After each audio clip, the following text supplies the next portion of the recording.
Hi, everyone. Welcome to Journey 26. Today, a really special episode, joined by two amazing gentlemen, Coach Kyle and Anwar from the podcast Modern Masculinity. And really looking forward to this conversation. Don't really know where it's going to go, but I know it's going to be amazing either way. So, I guess if we could just first start off with a little bit about you two, kind of where you grew up, what you were like as kids, how you guys met, like what you're doing now, and kind of just talking a little bit about the podcast as well.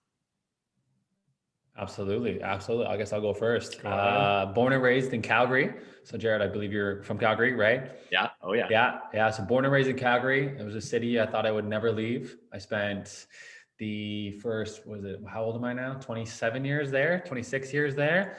And did everything you could do in that city as far as what the city really offers, and grew up in the north end of Calgary. So for all of the Calgary listeners, I was, Panorama, I was Beddington, I was all Northwest vibes for sure. And then growing up, I played sports, lots of sports. I played soccer. Soccer is my passion. Absolutely. I miss it so much. I wish I could play still to this day. I can, I just, I'm making excuses. Well, I can't now because of COVID, but right. I want to, I definitely want to. And now I live in Toronto. So Anwar and I are both currently in Toronto. We're both, how do you put it when people don't live here, but they are from other places? Yeah, you know what I'm talking about? Maybe we had like the Thanksgiving with everybody. Orphans? Yes. Yes. Yeah. Anyways, I don't know why that was so important for me to figure out. And here we are in Toronto. I am currently building this podcast as well as a speaking engagement business and a life coaching business. So that's the reason that I came out here was to do that. Cool. And in a really Coles Notes version, that is me. And then we'll get to how we met after, but I'll let this guy explain himself a little bit. Yeah, so I was actually born in Toronto originally. That's the place my parents migrated to from, Africa, and they actually came from Italy. And so they came here, thought it was too cold, and then they moved to Vancouver. So I was raised, my early years were raised in Vancouver up until I was probably about, I think 12 or 13. And then this is the irony of it all. Then we ended up moving to Winnipeg, which is, it's hilarious. We always found a kick out of that. My mom saying that she thought Toronto was too cold. And then she made us spend 10 years of our life in Winnipeg, Manitoba. But yeah, it was very much like, we kind of hopped around. I lived in, a couple different cities, and they were two completely different chapters of my life. Like my chapter in Vancouver, I was very young.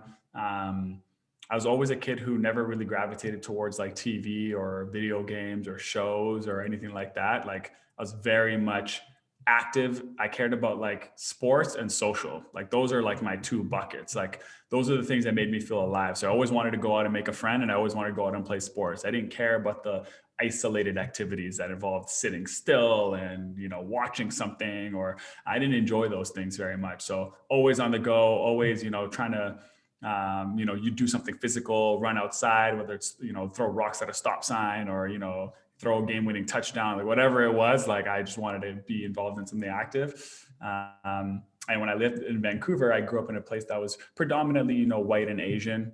There was probably about three Black kids in my school, and I'm including my sister in that number as well. Like it was very, very, very small number of kids. And so that's kind of where I originally started with a bit of my like identity crisis, like you're looking around, there's no one. It's funny because I'm seeing myself in the camera here, like this big afro and stuff that you're seeing, like none of that culture like lived in me. Like I very much was like trying to fit in. I loved hockey at the time. I was trying to be a skateboarder.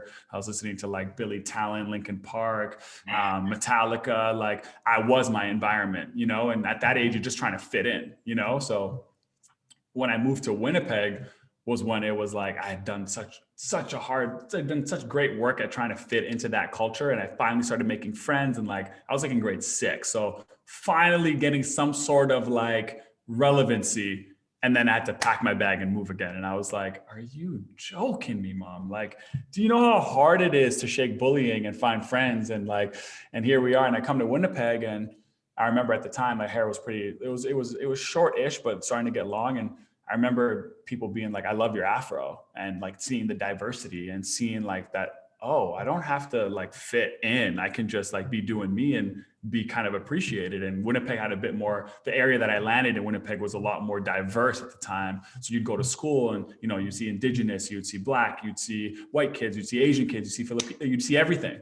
And so we all were just kind of carrying our cultures with us to school. And it's the first time I kind of started the journey of figuring out myself, like figuring out who I was and getting out of the, you know, and I'm unpackaging some of that every single day. And masculinity is one of those things that I'm, you know, unpackaging as we're going to speak about here today. But that was the journey of like me starting to find my identity, starting to find my lane. And Winnipeg kind of gave me that voice. And that's when I started picking up a basketball. And that's when I started like, you know, choosing music because I liked it. You know, it's not like I deleted Linkin Park. I still love a lot of their music, but it was like, why was I listening to them versus, you know, do I like it or am I just following, you know? And that's when I started like that whole process of unpackaging things. But in terms of kind of why I came to Toronto, I lived in, I graduated university in Winnipeg and decided I was going to go travel for a bit. I thought that there was a small window of opportunity to be free before you kind of get into the work world and all of that. And so I wanted to take that opportunity. So I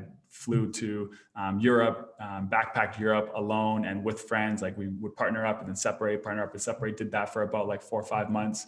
And then I moved to Australia for 2 years. That was kind of like my traveling period was like, you know, 2.5 years of just like going to the world. And then when I came back, I just knew at that point I had known too much about how big the world was, that going back to Winnipeg would just feel like I just know too much now. Like what else is out there, you know? And I knew that I knew what Vancouver had to offer. I already knew that, you know, I had a home in Winnipeg and it'll always be, you know, my main home. But it was like, what does Toronto have to offer? You know, I'm already in a traveling state. I've already started from scratch multiple times, you know? So I moved to Toronto and just started figuring it out. You know, when I came here, I was like, you know, $10,000 in the hole, had no place to stay. Like, I was just like, I'm just going to figure it out because this is the city. Either way, I got to start from the bottom anyways. You know, I don't have a career in any city, so I got to start from the bottom anyways. I might as well be in a city that maybe has more to offer, maybe has more opportunities. Because, you know, the grind is the grind regardless of where you are. So I just wanted to be in a very vibrant, diverse, young city. And Toronto offered me that opportunity. So I came here. Super cool. And, you know, I'm just curious, I want to stick on that. You know, with the experiences growing up, you know, with being transplanted, you know, multiple times, do you think that's where that came from of, you know, that idea of, I'll just figure it out? Do you think that's where it came from, or was it always in you? Where you always, you know, like, oh, I'll just figure this out instead of, you know, planning it and, you know, needing to know every single step? No, definitely. I think that there is something that plays there. You're definitely right. The ability of, I've always been able to recreate another environment. But traveling I've never had done that before. Moving to Australia and doing it was like but when I came back, moving to Toronto was like the easiest decision. Like I didn't even have to think about that because at this point I'd already recreated myself 4 different times in 4 different cities. And every time I left the city, there was goodbye parties, you know what I mean? Which just goes to show what you're able to create in a short period of time, you know? And that confidence allowed me to pick a different city again and do it again. So definitely but I never tied it to my childhood. I didn't tie it to the fact that you're right. The first time I did it was going from Vancouver when I was a 13-year-old boy to Winnipeg. And that was the first time I proved to myself that I can do that again, you know? But what's crazy now that we're really unpackaging it, because you're making me have aha moments, is if I didn't care about social life and sports so much, because they were my backbone when I kind of went through this whole process. The fact that I was already passionate about sports and social life. It might have been harder for me if I was like a video game kid when I was younger and I was going through those periods, you know? Yeah. I was already wired for social life. Like I already wanted to. It was almost like a game. Like it was kind of, although I was mad and angry that everything I had built got taken away, it was like my skill set was built for doing it again though. It was like, let's play sports and meet more people. Let's do this. You know what I mean? It was a challenge I was excited for versus not excited for. So I think that could have also played a role in my success in, you know, living in multiple cities. But very cool. And so now I'm curious, like how you two kind of met and then became close and then, you know, started kind of diving into this world, right? You know, looking at masculinity, of, you know, wanting to talk about it and everything like that. So how did that come about?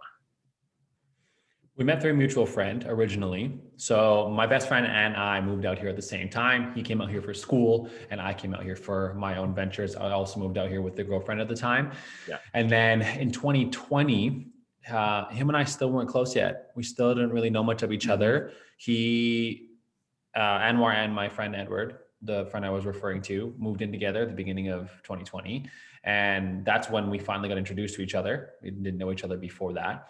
And as that kind of grew and evolved over the year, things happened, things shifted. For me, I went on my own masculine journey at the start of the year 2020. And that transitioned me into a lot of different places throughout the year. And as him and I started getting closer, we started to acknowledge that we're really capable of having really powerful conversation together. We knew that we had similar mindsets, but we also were able to articulate things in our own unique way. Mm-hmm. And that has been shown now in the podcast, but before we didn't really know to the extent of it. So I remember for me, for the longest time, I wanted to have my own podcast. I attempted to at one point. It was called Feel the Rush. For those that don't know, my last name is Rushton. I don't often admit that, so you're getting a special episode here. But when he had thoughts of having a podcast, because he had one in the past as well, he reached out to me and said, "Hey, just a thought. I'm just honestly planting a seed. We have good conversation. Let's see where this goes." So we met up for coffee and went to a place called Kensington Market, I believe is here, yeah. And sat down on a patio. It was September of 2020. And we had a good, really powerful conversation about a personal development podcast. Now I reference that because we didn't start off as a masculinity podcast. We had no intention of creating that. We started building, we had names, we had a mission statement. We were ready to go. After that first meeting, there was no holding us back. We knew, we felt inspired. We both knew this is what we wanted. And it was gung-ho from there. And then there was a moment where I felt like where change needed to be made because of the work I was doing on my own masculinity. Mm-hmm. And the men I was supporting at the time, because I created a Facebook group to support men and opening up. And I started to acknowledge that if you look in the personal development space, it doesn't end. Tony Robbins, Jay Shetty, Mel Robbins, Marie Forleo. There's unlimited amounts of people that have podcasts in personal development. It's the easiest thing to find, but it's not the easiest thing to find the men's podcast to support men on how to be better men.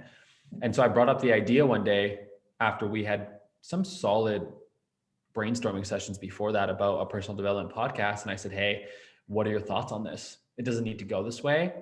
And we had a big discussion about it. We went back and forth. We played pros and cons. We did the whole thing. And we came to the realization that the world doesn't need more personal development right now. The world needs men's development specifically. And what we didn't realize at the time was that we were creating a niche podcast. We knew we were focusing on men, but someone brought it to our space recently and said, men's work is a niche when it's 50% of the population. How's that a niche? Yeah. So it was really interesting for us. So after that, it was full throttle. It's been an incredible journey since, and that's essentially how we met. And that's how the birth of the podcast came to be. That's super cool. And I think it's a really interesting question because it's such a simple question, but it's one that stopped me in my tracks is, what does it mean to be a man? Right. And, it seems like so simple, but it's such a loaded question a lot of the times. And, I feel like there's a lot of external pressure on, what a man should be. And so I'm curious if either of you have had any really interesting, realizations, or what is something that has stuck out for you maybe the most as you've started digging into masculinity and what it means, and maybe when you first started, right? And, maybe it was a, idea that you didn't realize was so ingrained in you, and it was almost unconscious. I'm just curious if anything comes to mind when I say that. A lot.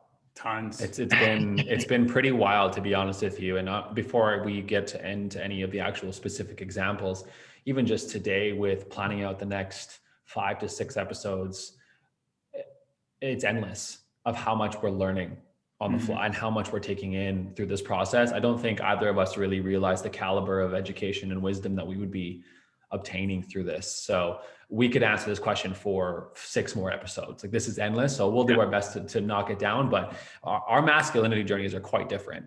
We had quite different upbringings. And when mine started, it went from no intention to full intention. I realized there was no focus on it, and then there was only focus on it. So from then, that was in 2020. So for me, my journey is quite different, but I'll let you take this one to start off, and if you can think of anything that comes to mind. Yeah, I think that like I've never really addressed the masculinity journey in my whole entire life. I've just addressed like this life journey, trying to figure out life, and masculinity happened to be one question that was a part of that. Yeah. And so I often say that the first identity crisis I had was, with being Black in a community that wasn't as, diverse. So I was at any time during that period, I wasn't dealing with masculinity stuff. I was just trying to figure out, how do I fit in, and dealing with the elephant in the room. And then as you get older, as your desires get to change, as your desires start to change, as your responsibilities start to change, as societies, you could feel societies, foot on your throat, to say the least. That's when you're like, why is this foot on my throat? You know what I mean? Like, why do you need to have that there? And then because I had kind of done the work on trying to like unpackage my first journey, I already had a little bit of work from there to kind of understand what this was. And then it was like, okay, but to go back to what Kyle was talking about when we met, Kyle had addressed something that, was very powerful and why our conversations were very dynamic. Kyle kind of went all in 2020 and started like learning about the literature of the masculinity, started learning about the literature.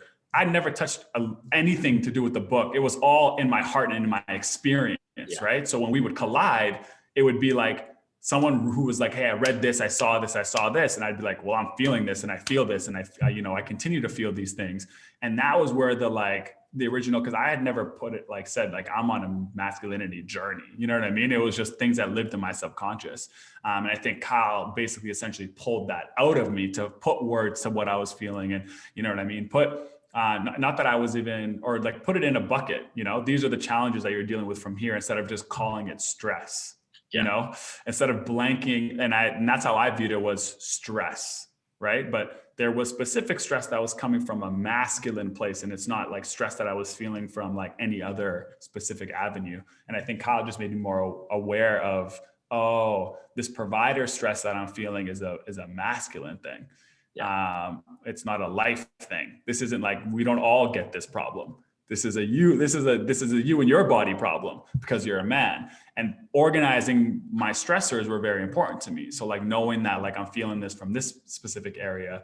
And so for me, the journey was really brought to me by Kyle, in terms of like the journey, but my whole life I'd been paying attention to it. My whole entire life I've seen it. My whole entire life I knew that it existed. I grew up in a household where it was opposite. My mom was spicy and my dad was calm, right? So it was like my mom ran the show, I heard once somewhere someone said something, I don't know if it was written or a video, but they were saying that the man is the head of the house, but then the woman is the neck. She controls the neck. And in my house, in my house, I was like, my mom's both. She's the neck and she's the head. So my dad is just there. You know what I mean? And so in the household, I was seeing a version of like a more empathetic man, I was seeing like, a conscious king, essentially. You know what I mean? And in the world, so I was already confused, because you go out into the world, there's this expectation of a man, but in my exact household, that man doesn't even exist. He's like very calm, very mellow. You ask him a question, he asks you a question back, one of those kind of guys. And so I already knew that there was a difference. I was like, there's something going on here, but I wanted to be less like my dad and more like the dads out there, because I saw the reward system was leaning that way. Yeah. The reward system was towards people that weren't like my dad, And so that was the first thing. And then in my high school basketball days, me and my best friend, we had completely different leadership styles. He led the team like an alpha. You know what I mean? He led the team like, I'm the best player here. Follow me. Very, very traditional masculine man. And I led the team in like a completely different way. And that was another time in my life where I noticed that, that was the only time though, where that time was liberating to me, because I realized that we were equals. we were equally important to the team. So that was the first time I realized that my way could work. Because up until that point, it was like I thought I had to be like him or be like that version of a man to be successful, you know? And it was the first little like seed of there's other ways to do this thing that you're talking about. There's other ways to be a leader. You know, it doesn't always look like that. You know, there's Michael Jordan and there's LeBron James, you know, they're completely different leaders, you know, and just seeing that success, and we won a championship, and, you know, I hadn't connected the dots yet, even though I was feeling it. Same thing with, you know, Kyle bringing masculinity to me. It was a moment where my coach, you know, at the end of the game kind of came up to me after we won the championship, and he basically laid it out on a silver platter of, you know, just because, you know, your best friend wins MVP and he's the guy that everyone's looking at and all of those things, don't ever forget that what you do for this team is equally, if not more important. And the way you lead is extremely important and needed. And there's only one of those trophies to hand out, but if there was another one to hand out, you would get it too. And that little speech meant a lot to me because it was the first time I got to unpackage masculinity in a way that wasn't traditional. Yeah, that's huge. Kyle, you know, I'd love to get your thoughts on that too, but it really strikes a chord with me of, you know, I felt like for my entire life, there was how a man should be, right? Like there's one way, there's one emotion you're allowed to show, and it's anger, right? And, you know, just like you were talking about, Anwar, is, you know, that very alpha, look at me, I'm the best, like, you know, I'm going to carry everybody. I am the leader. And it's portrayed in, you know, not only call it media, or movies or TV shows, but also, you know, even from people around you of pointing to like, that's how you lead. That's the only kind of leader you're supposed to be, or that's the only way that you're allowed to act, or how a real man acts. Right. And I'm just curious, you know, did either of you consciously, and Kyle, I guess if you want to jump in, did you consciously ever realize that or feel that sort of pressure? Or was it more subconscious, or have you had different experiences with it? The pressure of what exactly? Sorry. There's only one way to be a man, right? Like that's the way that you have to be.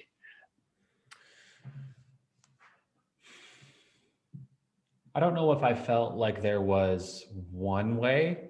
Yeah.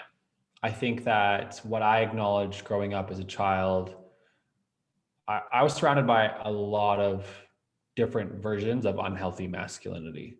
Okay. A lot of them collided with very similar expressions of man, I guess you could say, but they were all different in their own unique ways. And what I acknowledged was I always knew who I didn't want to be, and I never knew who I wanted to be. And so when I started seeking it out, it was ironic because I was not actually seeking it from men. Okay. I wasn't seeking how to operate in this world from other men, because I grew up with such a toxic environment and toxic expression of men. I use only the word toxic for people's appeasement, but I prefer the word unhealthy. Yeah. And what I found out was the people that I was adopting behaviors from were female. They were not from males, because I had a really poor taste of what a man is and what a man represents in this world. And I knew I was a man. I always understood that I'm a guy, I'm a male, right? But that didn't really matter. And there was one distinct person I remember learning the most from, which was my junior high English teacher. And I remember learning more from her than the mass majority of people. And it really wasn't until I think I was 20 years old, where it finally came into my space, a person that I felt like I wanted to be similar to or be like as a man. And that was my GM at the time that I had just met. No one else before that. All of my previous bosses, all of my friends' fathers, not a single human being at that point did I feel was somebody I wanted to be like as a man. So I just continued to try to operate the best I could with what I knew and with the female energy, or the feminine energy, that I was surrounded by. And so I guess I never really saw it as one specific type. I just always knew that there was one that people were trying to model. I think that's where maybe the difference is I knew one existed. Yeah. I wasn't oblivious to it, but I never aligned with it. And I think because I never aligned with it, that made me feel like there's no way, there's only one.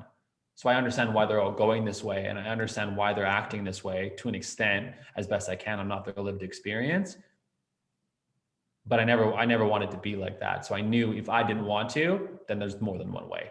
There has to be, because I'm already pulling away. Yeah. And do you remember in that first man that you saw that you wanted to model, do you remember what the attributes were that you saw for the first time and said, you know, like, I want to embody these, or like these feel right to me? Do you remember specifically what they were? I do. To put into language I haven't done yet, but I will do my best here. I knew the first thing about him was he was very wise. Hmm. You could ask him a question about anything and he'd have the answer. And he would also give you extra information on things that you may have not learned about before, something that was completely random. He just seemed to be a well of knowledge, which was fantastic to be around. And I'd never really been around somebody like that where I felt like, oh, that would be cool to be like that. You know, be that kind of person who just has this knowledge. Doesn't boast about it, just has it. And you ask him questions and he knows. I like that. That was really cool to me. And then the way that he operated the business, if I had to put it into character traits, it was something I think a lot of men struggle with as a healthy embodiment of assertiveness. In the masculine energy, there's assertive, and I think assertive is highly misunderstood. And I know I have expressed it in unhealthy ways in the past. And so he represented that, and I embodied a lot of how he did that, which was rooted in a lot of self-confidence. From my external point, I don't know how he was feeling on the inside, but what he was expressing was a very confident human being. And before that, I had struggled with shyness until I got into the restaurant industry.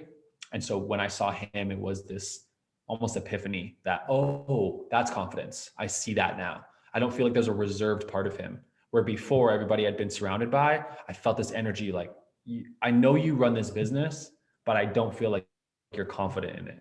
And I don't feel like, maybe you're confident in running the business, but I think there's a component of you that you're not confident about. And with this person, I didn't feel that way. I felt full confidence in the being. So I guess in to bring it all into its entirety, it was the confidence in himself. Yeah. I've never really put language to that until now, but it was his confidence in himself that I was most, attracted to, and the thing that I wanted to embody the most. So it was a pretty pivotal moment for me in my life. Yeah, it's very interesting. And, you know, it's something I've been thinking about recently, is separating confidence and being humble, and realizing that you can be both at the same time. Like you were saying, of, you know, having this wealth of knowledge and having it all, but not needing to like shove it in people's faces of, look how smart I am, right? Like, look how much I know, look how wise I am, but just having it. And, you know, it plays into something that I've thought about a lot as well. And I'm interested to get your takes on it, of vulnerability as a man and your experiences with it. Because that's one of those areas that I feel like where we have pressure on us not to be vulnerable, of not to show weakness, not to show that we struggle with anything. You know, you have to be strong all the time, and challenging that idea of what strength means. And in my opinion, a lot of the unhealthy traits that come out, you know, come from that place of not being able to show vulnerability. And so coming from a place of insecurity. And I'm curious your experiences with vulnerability, insecurity, showing, you know, the parts of yourselves that, you know, you might not like, you might hold shame around, and what strength means to both of you as a man. Like, how do you show strength as a man in a healthy way? That's a really, really, really good question with a lot of possible conversations. A lot of moving parts. A lot of moving parts. You know, the one thing that you kind of said there was, you know, when you put together insecurities and vulnerabilities, right? Like a lot of the times, someone who, say you're in a relationship and the person that you're with is blatantly asking you to be vulnerable, you know, like they're like, open up to me, like they're asking for it. So like the environment itself isn't actually, you know, in this example, there isn't like the stigma of you sharing something. Like in this circle that she just created for you, you're allowed to. Yeah. The difference is, the reality is that like just saying to someone be vulnerable, that's just like, that's not enough. Yeah. Because I haven't dealt with actually what's going on. Like if vulnerability is, you know, show and tell, well, I need to go like know what I want to show first. Right. And I think that is a part that's missed in this conversation. And I happy that you kind of put a word to it, is that if you're insecure about something, then it already, like, that to me is something that might now lead to vulnerability, because you've already identified you're insecure about it. You know what I mean? But if I haven't put words to certain emotions, I haven't put words to certain, because there is no reward system for that. Like, we don't get told to go, figure your stuff out, or, deal with those emotions and things like that. And so I think that lately I've been hearing a lot of stuff about, it's the same thing I hear about when people are like, be yourself, be yourself. Like, people give that as advice. Yeah. Be yourself. Be authentic. Be authentic. The reality is that, like, how can I be myself? I don't even know myself.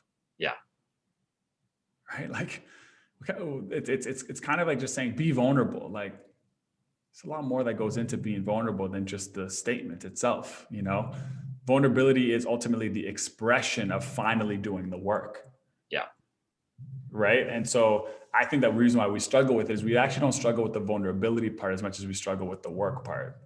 I think that we haven't, because every time that I kind of, was sharing with Kyle here before, every time that I, in my early years, leaned on vulnerability, I had already been at my breaking point, because I had done the work and there was no answers within the work. I needed to open up to somebody to get an answer, right? It led me to vulnerability. It was like I was doing the work, and then the work led me to share this with somebody, go talk to a close friend, go be vulnerable, right? But it's not like vulnerability led me to the work.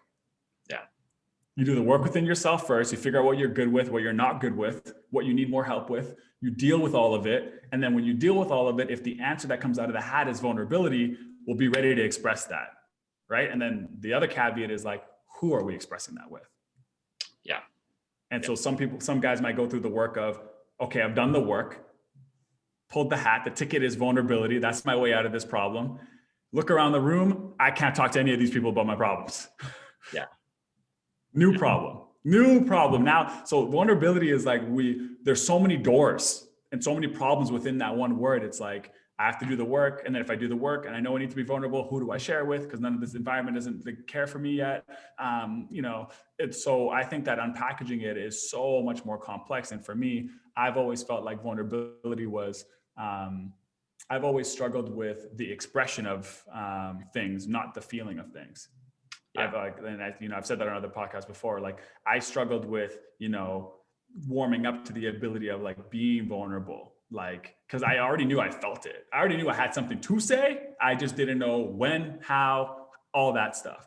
Yeah. I've met people in the past, though, and still do meet people that they don't even have a feeling to things yet. Like, they haven't even gone through the work of doing, like, they don't have anything to share because they just suppress everything. Comes up halfway, push it right back down. Comes up halfway, push it right back down. So it's like, what do I need to be vulnerable for? I'm not even dealing with anything. Everything I deal with is pushed all the way to the floor, you know? So it's like, in that person, you're trying to, like, cultivate a expression. You're trying to get them to feel, and then feeling will lead to wanting or needing to let it out. And then I think, to answer your question, kind of going full circle, to me, strength is when you've felt and you can express, and you're living in that bubble of anything that comes in, I can deal with and I can get it out, and nothing sticks with me. Yeah. I'm liquid, and that's your ultimate strength, because if you're liquid, that means that your close ones and everyone who around you know who you are truly, which means that, like, you are fully authentic, which to me, anytime I can be fully authentic and I'm like, I'm not hiding anything, I'm like, here's my arm, here's the sleeve, you know what I mean? That's when I feel the most strength, because nothing's holding me. You know what I mean? If I think my boss thinks I'm doing a bad job, right? And I open up with him and I just go, like, very vulnerably, just being like, hey man, like, I feel like I'm doing a bad job for you. Like, and he goes, no, man, I'm not thinking about that at all. Well, great. Now I feel lighter. I was a little bit vulnerable. I basically called myself dumb to my boss. Yeah. He gave me some peace of mind and said that, bro, that's not what I'm thinking at all. And I feel light now. I'm better. I feel better. I'm lighter. I can go back to my work, and I feel strong that even though my work might be taking longer, I know that he's not thinking that anymore. So, like, I actually feel strong in my position. That's a better way. I feel strong in the position that I'm in and the thoughts that are going through my mind, So that's kind of what, that's me doing my best of trying to piece all of that into, one kind of, long-winded answer. But that's how I feel about everything that you kind of just said. I don't For know if sure. you have anything that you wanted to add to that too. Yeah, if I'm being honest with you, I'm sitting here right now analyzing this conversation, and I'm recognizing the challenge with the word itself of strength and what that even means. Because as I think about it, I think it's obvious that strength directly correlates with like your ability to lift things. Right? I think that's an easy one, right? We know that exists. But when you talk about strength in a person, I think that it's a lot harder to identify where that lands, because strength almost for me is an umbrella. It's almost like the top of the literally the umbrella, but there's the handle that's supporting. I don't know why I love this umbrella analogy, but there's strength at the top, and then what classifies someone as a strong human being, I think, is where the conversation for me in my own head is going right now, which falls in line of like the really simple characteristic of confidence. If you're confident, then you're considered a strong person. I think that's a general statement, but there's more to the layer, right? And I think that using the word as like you're a strong person implies that there are certain things you do that are weak. And when it comes to the man space, for example, the conversation of strength and weakness is a challenge for us right now, because we don't want to be seen as weak. We want to be seen as strong, but we don't know what strength even looks like. We have no idea how to embody a strong character or a strong person. Again, I'm struggling to even get that phrase out, because I don't even know how to phrase it anymore as I think about it in this space. But to refer what to you were saying is something that I acknowledged and had to learn the hard way. Was it's one thing to be emotionally intelligent, right? To know there's 5 stages of emotional intelligence and what they are and how to operate that. But it's a whole other thing to be emotionally literate. So what he was saying was he was a feeler, but he had no language. That's the literacy part. And that's the hardest part. You can be self-aware about how your body's reacting as often as possible, but if you don't have the literacy to go through that place, unfortunately, it doesn't really do you a whole lot of good to acknowledge that, because you don't feel like there's anything you can do about it. We're creatures of labels. We love to put a label to something. And if we can't find that right label, it almost stresses us out even more. We feel worse about it. We feel like less of a person. We really love to compartmentalize things. And so if I can compartmentalize myself as feeling anxious right now, I feel way better, even though I'm super anxious, because I put a label to it. It's like, oh, that must be it. If it's just up in the air, it's a lost cause. So then again, I bring into the conversation strength and weakness. Is someone who is emotionally illiterate stronger than somebody who is not emotionally illiterate? Are they a weaker person? And for me, I don't agree. I think that it's just different levels of the journey. The only really relation that I have to this, again, I'm speaking this as the thoughts are blitzing through my mind right now. But there was an example I gave in one of our podcasts we recently recorded, and it was the story of the Chinese farmer. And maybe you've heard of it, but I'll explain it as best as I can remember it. But essentially, one day, this Chinese farmer was out farming his fields, and one of his horses ran away. And all the townspeople came in and said, "Oh no, such misfortune." And he responds, "Maybe." Then a few days later, that horse returns with 3 other wild horses. Again, the townspeople come through and say, "This is such great news." And the Chinese farmer responds, "Maybe."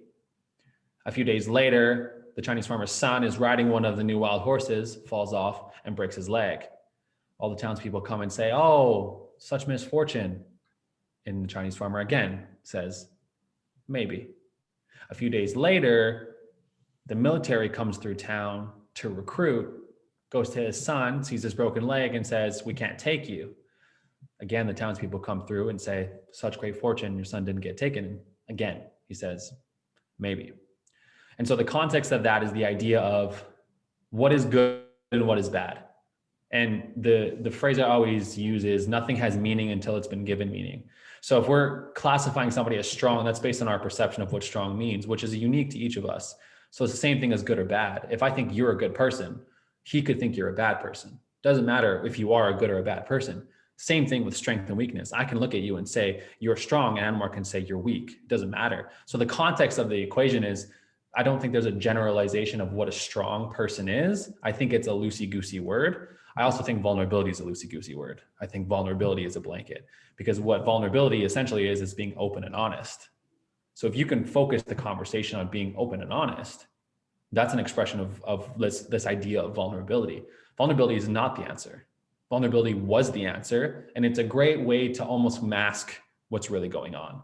I feel like vulnerability is the front to say, men are just need to focus on vulnerability. Go do all the vulnerability work and everything will be rainbows and unicorns. And that was a great start, but we need to move past that. We need to start taking real action and support men in being open and honest, which starts from inner work of understanding who we are and what we stand for. What's our morals, our values, our beliefs, what beliefs are even ours that are not our parents. I could go on. I'm gonna slow down, but I could go on forever. But that's just kind of my response to that. And I think that there's just so many layers to it. And if I were to even touch on the insecurities for a moment, again, I think it's just that inner work that I'm such a big fan of is taking time away from the world. And that's why the ritualistic aspect of the way things used to be was so crucial, and why I wish that I almost lived in that era, because to go be essentially shunned into the forest, into the wilderness to figure out who you are and then come back, you know who you are, you know your strength, right? You know your ability to move things and fight things, you know your ability to stand tall and you're confident, you know all these things, you just did it. So then you come back, you know exactly who you are. We don't have that anymore. We're modeling after everybody else and we're not figuring it out for ourselves. So I think a lot of insecurities come from is we're incredibly inauthentic because no one gives us the space to find out what that authenticity is. Yeah, I love that. And there's a lot to unpack. And I knew with that question, I was throwing a lot at it really, a couple points I just want to hit on was, the idea of not looking at things black and white. And that's what the farmer story, that's how I look at it, right? Of there's nothing that's 100% good or 100% bad, right? And it's always in the middle. There's so much gray, and just, should I take in everything, like, should I take this job that, is my dream job and it's going to pay me so much more and that's all I ever want, and you don't get it and you have to go somewhere else and you end up, finding your life partner, right? And yeah, like the job was worse on the outside, but it leads to so much more, and you never know what your life would have looked like.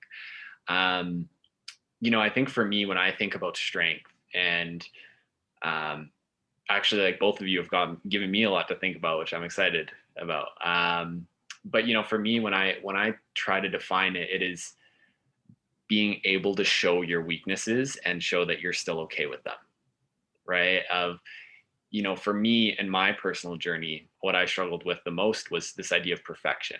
Of I had to be perfect to be worthy, and that's where that was a lot of work to dig into those, and lots of therapy, lots of looking at myself, and still going through it. But Anwar, what you said really stuck for me, because you said, be authentic. People just say, be yourself. And I remember very specifically having a moment where I was thinking, because in my perfection, what I would do is I would mold myself to what I believed that you two would want me to be. Right. And I would go, okay, what are your beliefs? What are your values? Who do I need to be so that I can gain your approval? And I would do that with every single person and every single interaction. And then one day I had this thought. I'm like, well, what if I'm not doing that? Like, how would I even act? Like, what would I do? What would I say if somebody was trying to, like, impress me? Or like if I was, in 40 years when I'm a guru, or like they're looking up to me, they want to learn from me. Like, how would I even show up in that situation? Because I've never shown up as myself. And so it was a lot of digging into, who am I? And if I'm not trying to be something for somebody else, like, what do I want to be? And I think another important point was that creating spaces, and just telling somebody, like, be vulnerable or open up or whatever it might be, that's not necessarily creating a space. And how do you create those safe spaces, those communities? How do you connect with like-minded people that, will not just baby you and just yes man you, and like whatever you say, yeah, no, it's perfect, and tell you when you're being ridiculous, and at the same time have it coming from a place of love, of like, I want to see you win, I want to see you do better and improve yourself. And right now you're not doing that, and still rooting for you and supporting you. And I think it's just a space that everybody needs, right? And I'm curious if you guys, because I know we're running out of time here, so I don't want to go down too many rabbit holes, but just your thoughts on how to create those safe environments, whatever those look like to you. And, is it by, and I think it looks different for everybody, but have you experienced them in your lives, either specific people, feeling safe with them, or creating those environments and going into those environments? What are your thoughts on that? How do you create safe environments for other people to truly open up and go through the work and be able to be vulnerable in going through the work? And I don't know all the answers, but I'm going to figure it out. I like one, throw it back to you. Yeah. Great listening skills. The way you kind of unpackaged two people's answers and had thoughts for every single one of them. Like, that's amazing. I thought you added a lot of value there at the end too, because what you said about, because being that social character, I embodied everything you just said, showing up to a party and being like, I know who this person is like, I'm going to show up like this. I would have 15 personalities by the time I left the building, but I would have 15 new friends because I was so good at customizing who I was to everyone that I was talking to. So great. There's someone out there that's listening that I know that's probably what you do. And though that's a great, because it obviously yielded a lot of friendships for me. Like that strategy really worked. The backlash of that I didn't know though, was that you do forget who you are in the process, because those are every day that you're showing up as someone else. We could say that it's the masks, that we wear. What I'm more conscious of now, because I don't think I've changed that. I still do that, but I also know who I am though. Like I know when like the mask is off, there's an Anwar mask underneath, and that mask didn't exist before. I didn't have my own. I still like to show up and show that I care. And, I'm the kind of friend who, like, once I find out that you like something, like I'm going to go do my homework on it. Like, that's like my thing, because I want to build a deeper relationship with you. I think sometimes the people who only wear their mask, like in your example, in that guru, they're the ones that I feel like they lack the ability to connect, because I'm just like in my thing. And so you got to come to me, and I don't leave my position. And I don't like that. Like, I like leaving my position to come into your position to, do the little dance. But the great part about where we're ascending to, Jared, is being able to go back to our mask though, because it exists. We have one, and continuing to do the work there, and then go out and cultivate relationships. So I love that you added that little, rip in there, because that not only is it, an awakening moment for me, because all that's changed. I'm still that person. I still do that thing. I'll still be 15 people in a room to cater every experience. But I just go home with me. I go home and I'm there. I know that I'm there, and there's a lot of years where I wasn't there. I think those were the harder years of my life, because those are the years I was carrying a lot of comparison, what if I could have been like that person? What if I could have been like that person? So really, really liked what you said there. What was the question again? How do we cultivate safe spaces? Cultivate safe spaces. Yeah. You know what? I mean, I feel like Kyle, this is his bread and butter. I feel like he's constantly trying to create safe spaces in a more, I guess, in a work setting, in a friendship setting. For me, what it's always been is that, like, creating safe spaces has always been, and we just did a podcast with, Addison, who he runs, he's a co-founder of a mental health app called Tether.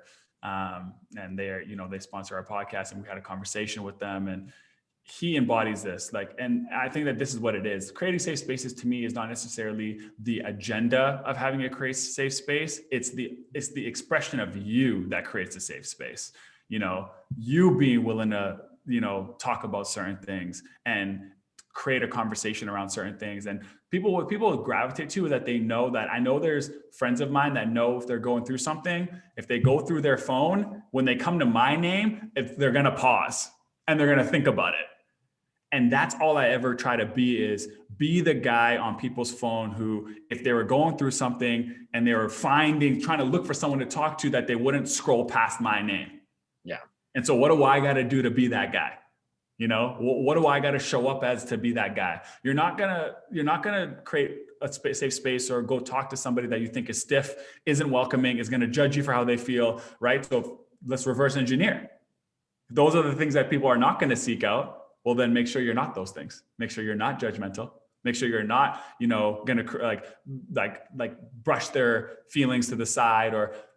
So who you are every day and how you walk every day will ultimately just lead you to being able to create these safe spaces first and foremost. And then when you have those safe spaces, it does take a little bit of practice how to navigate the conversation and how to go about it and how to be more prepared. And I've, for years of my life, I've been having like heart to hearts with people. So it's like, I feel like I've been in that space for a bit of time, but if someone who's never been there before, it might, take some time to kind of understand that balance. But I think it starts with who you are as a person. Be the person on somebody's phone that people go, I could call this guy and he would listen, and I think that that's where it starts. And, just to throw one more thing in this conversation too, is obviously me and Kyle are on this journey where, we have friends that, aren't following the Modern Masculinity podcast, who aren't sharing. And it's the reality of all of that is the fact that, like, I think that we all feel like if you sign up to what we're doing, that you also can't be the other thing. And like, I hope that just gets erased at some point, because just because you're saying, hey, I'm a little bit conscious of mental health, I'm not all the way there, but like, I'm willing to have a little bit of a conversation. That is just enough. No one is saying, you know what I mean? I'm not a perfect Muslim, but I'm practicing towards getting there. You know what I mean? And I think that what we lose is this idea that it has to be, you're either in the men's space or you're out of the men's space. If you're doing anything that's not considered a conscious king, then you aren't a conscious king. No, it's not how it works. Like, it's not black and white, like you said, it's gray. Yeah. We're all on a journey. Like, I'm on a journey to becoming a conscious king and hoping to inspire more other people to come along on the journey. But I don't show up and go, I'm in grade 10 on this journey and you're in grade 3. Yeah. Because a man is not going to sign up to wanting to be in grade 3. I want to be in grade 10. Yeah. So just addressing it as like, it's okay if you're still making mistakes and are aware of the mistakes. Because ultimately, it's how many times do you get up and then it'll click at one point. And then when it clicks, it's like, great, man. And if it was this conversation that made it click, if it was your podcast separately, if it was our podcast separately, if it's anything that's talking about this stuff that made it click, then great. I don't care about taking the credit as long as we were a part of the nudge. Yeah. So that's kind of, how I feel about creating safe spaces, but this is the guy of safe spaces. I think the 2 words he says the most is space. Yeah. And beautiful are probably the 2 words he says the most. There's one more word too that he's, no, it's space. Space is the word. Something came into my space, something came out of my space. I was in this space, I was in that space, and I'm creating a space. And space and beautiful are Kyle's 2 favorite words. I knew about beautiful. Space is new to me. And because there was times where we had a conversation, I said, hey, if we're on the podcast and we say space 10 times, we have to identify what those spaces are, because no one knows what space is if it's just like a blanket term. You know what I mean? Yeah. So yes, this is good. This is Kyle's thing. I don't know how to respond to that, but I'll take it. I'm here for it. If I say space a lot, I'm okay with that. I'm opening space. That's what I'm doing. I think that there's an endless amount of answers to this question. And I think that the challenge is that a lot of people are trying to box it into one and thinking that there's only one way to create a safe space. And unfortunately there isn't, because from my experience, we don't tend to acknowledge the differences between each human being and our own known insecurities, regardless of if we're the one providing the same space or the one needing the safe space.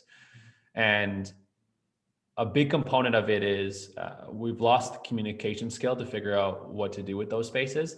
And the funny part is we think that guys struggle with another guy coming to them and telling them and spilling the beans, but the females don't know how to respond to our spilling the beans either. The women don't either. It's no different.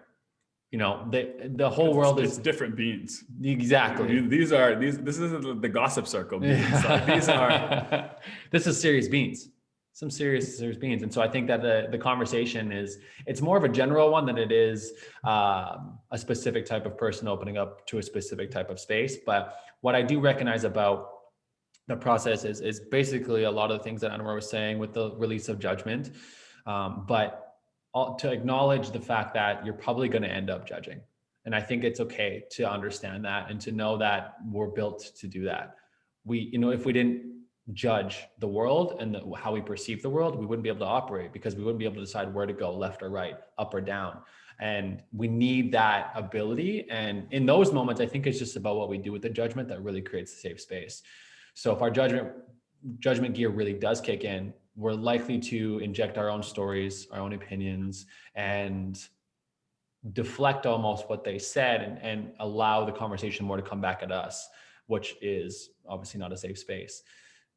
for me, what I've tried to practice, which is like, it's incredibly challenging. And again, this is where the communication skills are really important, is when you walk in as someone who needs a safe space, it's opening up the conversation, acknowledging that first. Listen, I just need to get something off of my chest. But a lot of times we have absolutely no idea what we want. And then we expect the other person to figure out what that is for us. So I'm going to walk into a conversation with you, Jared, and tell you all my beans. And if you don't give me the right answer, or if you don't give me any answer, either way, I'm expecting you to find out which one I need right now. And if you don't do that, I don't feel like there's a safe space here.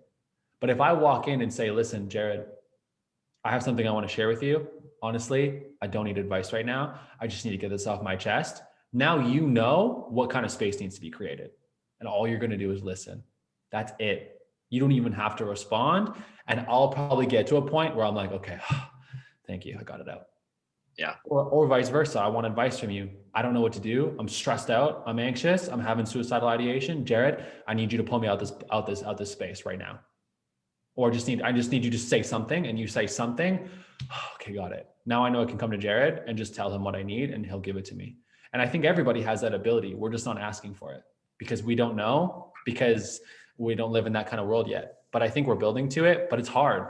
It's hard to admit what we need. It's hard to admit that we even need, because we're living in a world of independence that is, oh my gosh, on the skyrocket.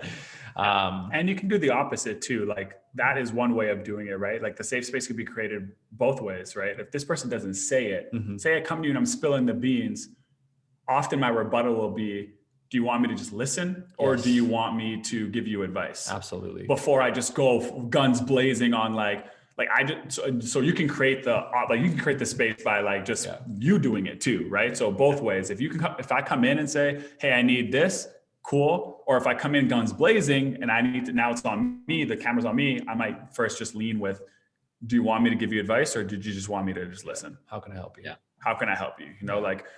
So it's not just inject, whatever I thought you had. So you can do it both ways, I think. Absolutely. Sure. I like that. That's a great counter for sure. Yeah. And it's interesting that you guys bring that up, because that was a huge part when I was part of the men's group. It was when a man was asking for extra energy, it was, what are you looking for in this moment? Are you looking for questions? Are you looking for perspective? Or do you just want to be seen and heard? Right? Or anything in between. But what do you need in this? And I think it's a question that people don't know to ask. Right. And I think that on the other side too, it can be a lot of times selfish. Of when you're trying to hold space for somebody, they're coming at you and you feel like you need to give that advice so that you feel better. Right. And sometimes they don't want that advice. They just want that ear. They just want you to listen. They don't want you to come back. They don't want you to try to solve anything for them. They just want you to hear. And acknowledging that might make you uncomfortable and you feel like you need to fix it. You need to help. You need to do whatever. But doing it for that other person and asking yourself, do I have the space to give at the same time? Right. Absolutely. And sometimes it's, I know that you need somebody right now, but I'm not in a place to support you. And checking in with yourself too, which is a very tough place to get to. And, I think it takes a lot of trust, both with the other person and in yourself, of like, what do I need? What am I capable of? How much room do I have right now? Absolutely. Yeah, absolutely amazing. I feel like we just scratched the surface. I feel like we could talk forever, but I want to be respectful of time here. And so I just wanted to see if there's anything specific we didn't get to that you guys wanted to bring up or talk about, or any questions, anything like that. Nothing specifically, man. I think that this has been, I love conversations like this purely because of aha moments, like light bulbs went off in my own head, words I've never said before, stories I've put to words, vice versa, hearing you speak, hearing Kyle speak. Like, I think that, if there's one takeaway from, everything, is that sometimes you just don't even know what you're going to get out of something that you go into. I did not know I was going to be able to correlate moving all the time and me desiring sport and social as a way that made it successful for me. Like, I didn't know I would ever find those correlations. Like, it's crazy. I think that those are, and that's just tying it full, coming around, just the power of conversations. And it's that's why we're in the space. Love this space where it's why you're in the space. It's the power of conversations. And I thought this was great, man. I have no questions, but I do appreciate the opportunity of coming on here and for having an opportunity to express my story, having an opportunity to hear yours, and then also hear Kyle's. So.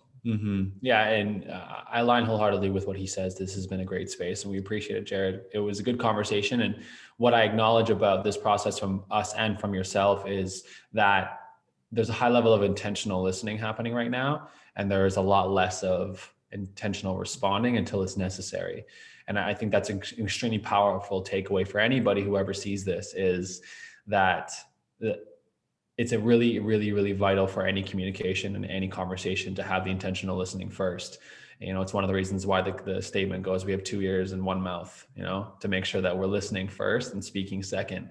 And I know from experience that it's really actually quite hard at first. Intentional listening, it's really hard because your ego wants in and your conditioning wants in and your past wants in and everything wants into this conversation because it wants to be part of the party. And it takes a lot of work and a lot of practice to get to the point where you feel like, oh, okay, my past and my conditioning and my previous beliefs aren't coming in because I'm just trying to hear what he has to say.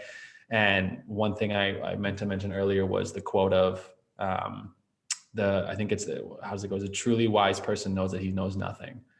So no matter what answer I give you, I need to know that you're going to offer me stuff that I'll never know because I'm not you. And so I just really appreciate you for providing that space for us and for intentionally listening. And I know you've practiced because I've seen your space. You have a lot of episodes and you've talked with a lot of different people and you've gone to therapy, which I know has been a big help. And you've gone to the men's work. And for anybody that ever comes across your space or whoever's space is going to see the work you've done. And that's how you got to the intentional listening that you got to today. So we appreciate that. I appreciate the kind words from both of you. It means more than you know. So thank you for that. If people want to connect with you, if they want to follow you, where would be the best place for them to do that? Well, with the podcast, it's at Modern Maskulinity. The C is a K. We made that way to represent the masks that we wear as men, part of the discussion we said today. And then my personal social handle is at Coach Kyle Rushton. And mine is Anwar Ahmed 4. And that is where you can find us. We're also on Facebook as well under the same names. Amazing. We'll put those in the notes too so people can find you. Appreciate that. The last question that I ask everybody here, take it kind of whichever way you want, is what do the next steps in your journey look like? Could be professionally, could be personally, could be with the podcast, could be wherever you want to go with it. Well, for me, the chapters are pretty clear. It depends on how far out you look at them. But right now I'm in what I call my career chapter. I'm really trying to build on my career. A lot of my effort and my energy are built on the foundations of what is my career going to live on? What is it going to rest on? And I say careers and hobbies, they all go together to me. The thing that fuels the engine, the things that I wake up to and get onto my computer and do the doing stuff. And so that's the kind of the phase that I'm in right now. But, what I'm staring at through the window is, relationship and fatherhood are probably, the two things that I'm staring at. And so for me, that always really grounds me, because if I know that that's what I'm desiring, if I know that that's what I'm trying to embody being ready for those opportunities, So for me, if you think of it as someone who's driving, what I'm looking out through the window is I'm looking at relationships and I'm looking at fatherhood. I'm at career and I'm using my rear view mirror to, learn from my past and use that as fuel to make better decisions for my future. So that's what I want to kind of manifest into my life, and also make sure that, my family that I came from, we right some wrongs. We are an immigrant family. We came to Canada. I'm the first generation Canadian. And so I'm caught up in that idea of trying to, help alleviate some of the concerns and some of the stuff that, we're still unpackaging. And so continuing to unpackage some of those things is where my mind is and where I sit. So that's coming up for me. Amazing. Very well said. And we're similar ages. He's 29 and a half as he claims, but he is 30. And I am actually pretty much 29 and a half. And we're both, on this brink of moving mentally beyond this idea of being single and knowing what our next steps are and what we want and how we see the next years coming up, not to work off of the societal timeline, but, we're getting to the point where we do feel like in order for us to have the things we want at specific ages, quote, it's time to move now. We're doing our best to relinquish that. But I think for me, the immediate next steps are the full harmonization of mind, body, and soul, and taking that into a deeper aspect in regards to previous trauma and inner child work. That is my current state. That is my current space. And that's what I'm currently injecting my entire life into, is that kind of work. And it is exhausting, but that's where I am. And it's helped me a lot. And it's going to really help the next steps and next stages of this podcast, which I know is incredible. And then from there, I'll feel even more foundationally rooted than I do right now in taking the next steps. And if I had to leave it all with kind of one phrase, I wrote this on my board the other day. It's, my next steps are take outrageous action. It doesn't matter what it is, just take outrageous action. And then that's hard to get to the point where you feel like it's an outrageous action. That's challenging. Yeah. But I think it's about understanding the levels of what your outrageous is right now. Your outrageous is not everybody else's outrageous. So my next outrageous steps in my mind are completely different than his. And they might seem small to someone, but for me, they feel absolutely massive. So I think for me this year is outrageous action and unconditional love. Yeah, I used to work at Lululemon. They used to call it big audacious goals. Ooh, you'd have to write your goals, and then they would be like, "What is your audacious goal?" Which is that that way out there, that something that's you couldn't even imagine. So I always loved their goal setting sessions. Love that. Thank you both so much for doing this. I really appreciate it. Absolutely. Thank you, Jared.